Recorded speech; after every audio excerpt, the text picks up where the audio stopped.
Got it. Bam. Okay. Thank you all for joining.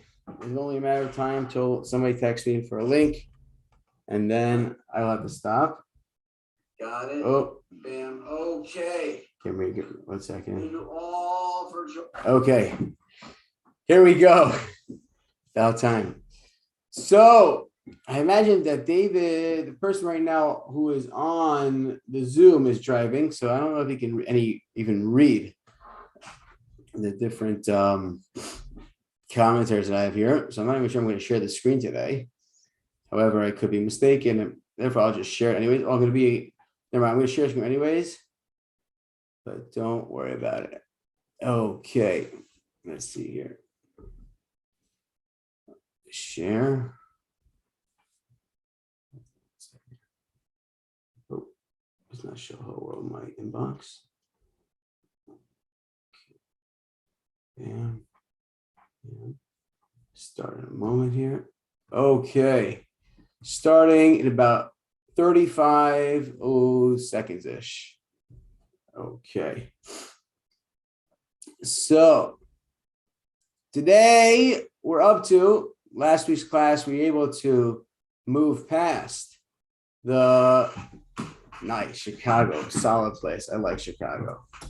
So last week we were able to get through the Torah portion of Toldos. And we're starting the next portion called Vayetze. And Yaakov leaves Beersheba.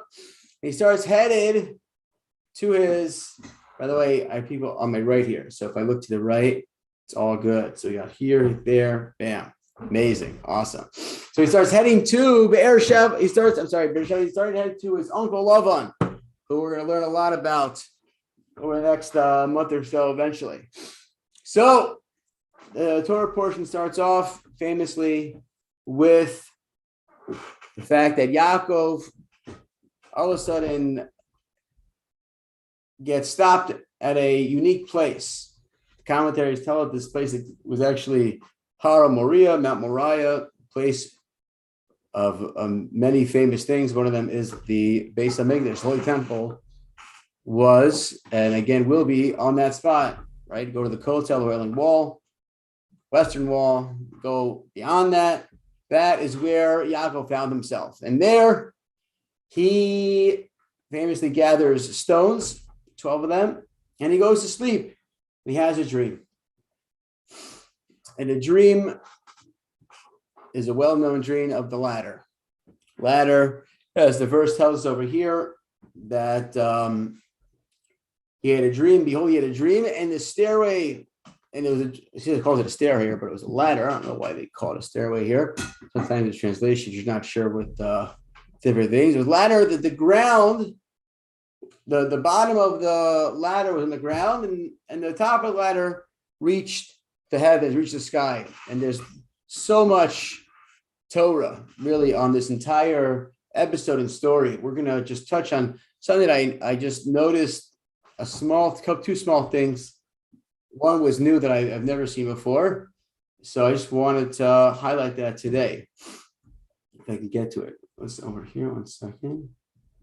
Oh, there it is. Okay, we'll get to it. Okay, so there he sees famously angels are going up and angels are going down. Hello, Mr. Wishnio. Welcome. Angels going up, angels are going down. And he has this dream. And Hashem appears over him, and Hashem says that I am Hashem, your God, the God of Abraham, your father, okay, Yitzchak, your grandfather, and your father Yitzchak. The land that you're sleeping on right now, I'm going to give to you and your offspring. This is one of the lines I want to focus on today's class. Zaracha ka'afar aretz. Your offsprings, your descendants are going to be like the dust of the ground. Uforatzta. And you're going to spread out to the west.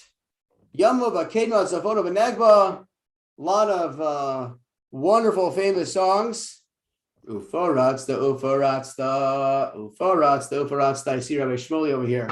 on the ground. I'm sure he's well aware of that song. Such an amazing thing for the Jewish people. We're going to spread around west, east, north, and south, and all the families. And all the families of the earth shall be blessed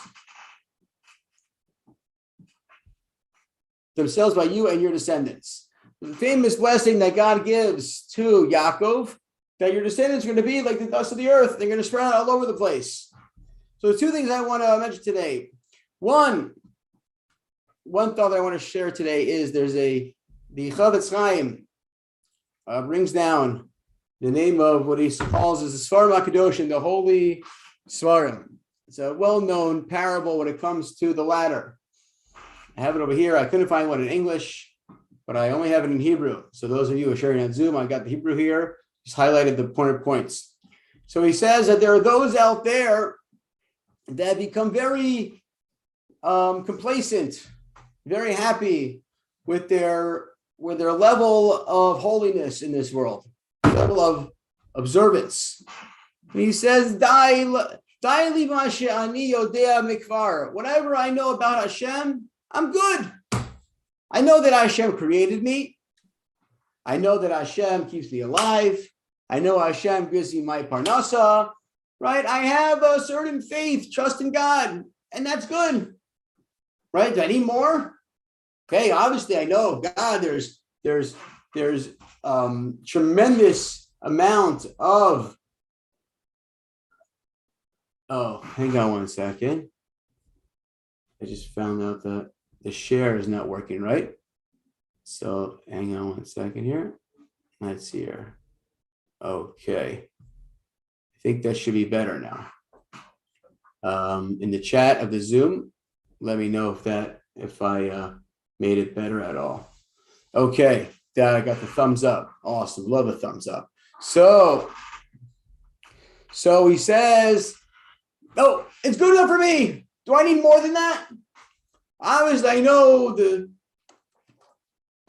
so much more to know about Hashem, know about God. But listen, what else? I'm good. I'm happy. Listen, I could be somebody who doesn't know about God at all. So I'm good enough, and I'll stay here. I'll stay here on this level of religiosity. I'll stay on this level of observance. I'll stay on this level of knowledge because you know what? I'm solid, right? I'm a solid, right? I'm playing in the NBA. Listen, I'm a sixth man. I'm a sixth man on the team. Maybe I'm on the bench. Maybe I'm the fourth best player. Guess what? I make a pretty decent paycheck. I got a pretty good lifestyle. Do I got to work to be the best basketball player? No, I don't got to be. Listen, I'm in the league. I'm in the league. Do I got to get more than that? I'll stay right here. I'll be not terrible. I'm good, right? I'll be not terrible. I'm good enough to be not terrible, right? Okay, he says, no, you're making a big mistake. Big mistake, says the Chavetz Chaim. Says, Tzarech Adam Leda. You got to know something. She'ein omed radrega achas. There's no such thing in spirituality as a plateau. I'm staying on one level. Doesn't exist. Today, I was just mentioning. Today we were at the slopes. They have this moving sidewalk. You're going up. Right? I'm not moving. They're going up. Naturally, no such thing in Judaism as a moving sidewalk, as an escalator. I'm just going to stand here and I'm going to go up. Or I come up, I want you to stay right here. No such thing.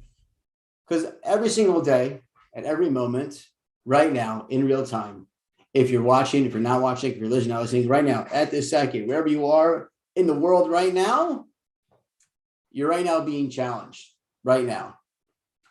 You're having a struggle challenge right now between good, between not good, making a good decision, not a good decision at this very moment. B'chol yom, the inclination every moment is trying. He's planning, he's scheming to try to stumble you. B'chol yom. And as our sages say, right, he's constantly getting at us. He's trying to make us constantly go down. So right now, at this moment, if you're not overcoming your Yetzer Hara, if you're not overcoming your evil inclination, you're losing. You're not like, listen, I'm not beating him, but he's not beating me. We're at a standstill. There's no standstill. There's no ties in the life of Judaism. And this is what he says, brings down by the sages, Sha'asula Mutzav Arza, the ladder, Jacob's ladder, and the head of the ladder reached the heavens, and the bottom hit the ground, and Jacob saw angels going up or angels going down. Because you can either go up on a ladder or you go down on a ladder. That's the point of a ladder. That happens to be you go up and you can stand up there for a while, but the point is that the purpose of a ladder is to go up or go down. And that is a parable for us in our life. And at any moment, there's only going up or going down. A mitzvah causes another good mitzvah, because another good mitzvah, you're going up, or you're not doing the mitzvah, you're not taking advantage of opportunities, and you're falling short, and consequently, you're going down. One of the powerful lessons of the Chavetz Chaim when it comes to spiritual growth in life, up or down. I'm good right here, right? Maintenance. I'm just in maintenance, right? That's right. People, you're a person, let's say, is on, decides to go on a diet, and you lost a certain amount of weight.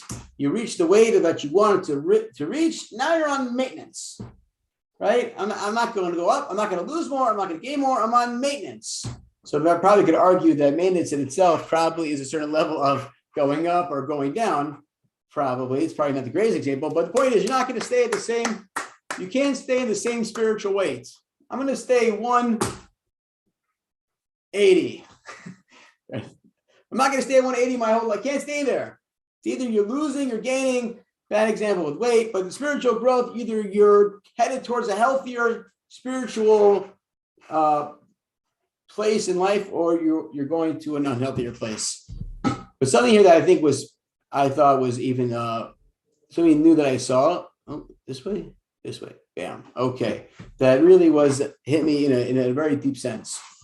The Rabbeinu Bechaya, one of the commentaries, kind of asked the question on the verse.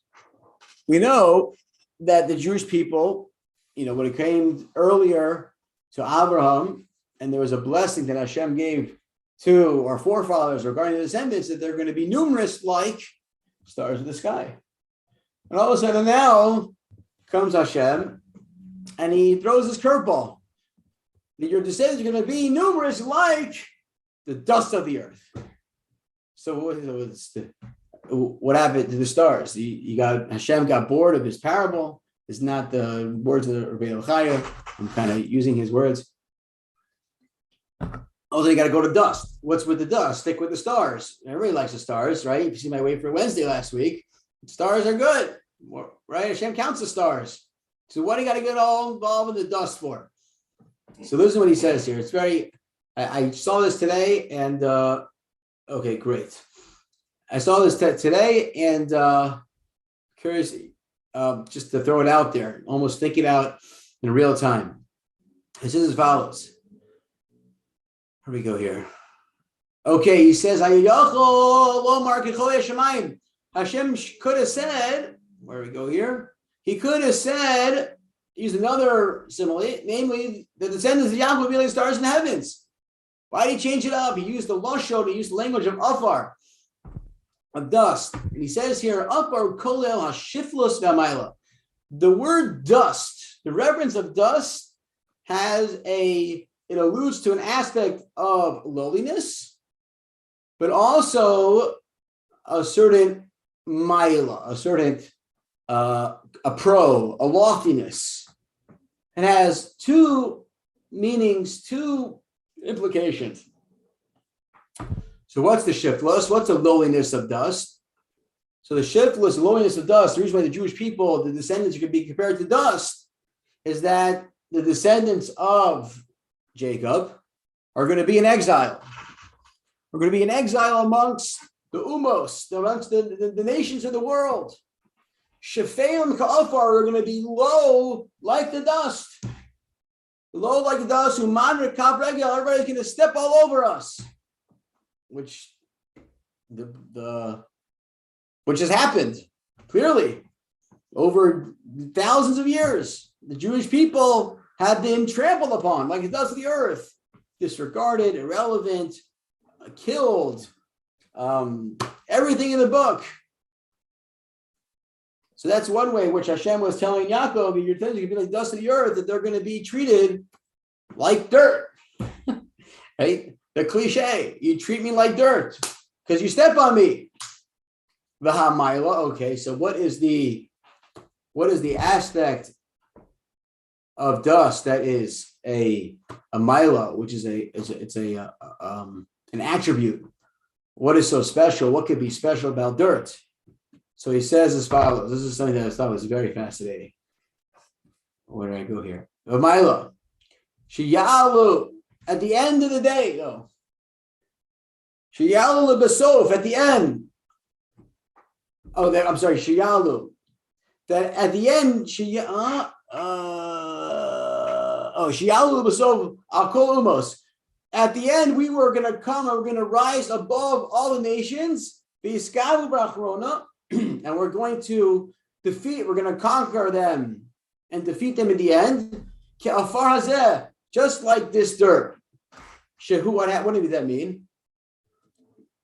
Shehu madrech lakol, that dirt, when you walk over it, what happens sometimes? The dirt, it gets on you. The dirt gets on you. The dust, it kicks up on you. And it takes over on the person. Allah dorchamoso, the people who trample over dirt, right? You imagine you go through, right? You walk through this, a stampede, and you kick up the dirt.